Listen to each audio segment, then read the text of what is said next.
Well, I realise that I'm standing here and stopping you eating, so I will be short. I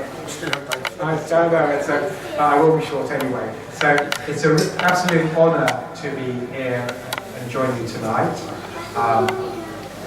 It's Glasgow being a welcoming city to Muslims is something that is very, very important to me personally. Many years ago in 1990, I lived in Pakistan, and everyone made me feel very welcome there. Muslims in Multan, I was living in Punjab, made me very welcome. And every day when I'm here in Glasgow, I feel that Glasgow must remain a welcoming city to the Muslim population.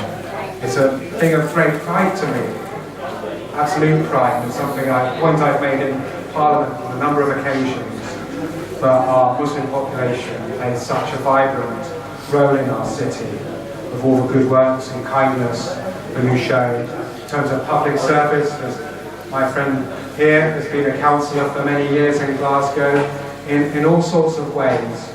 I believe in Glasgow we're absolutely blessed to have a vibrant population. So it's an absolute honour to be here. I'm very grateful. For those of you who live in my seat, you're always welcome to get in touch if you've got any questions or issues or things that we can help you with. The door's always open. I'm your Member of Parliament. It's my obligation to represent you and represent you in Westminster as well. So thank you very much, and Ramadan Mubarak, everyone. Thank you. It's a pleasure. God bless. Thank you.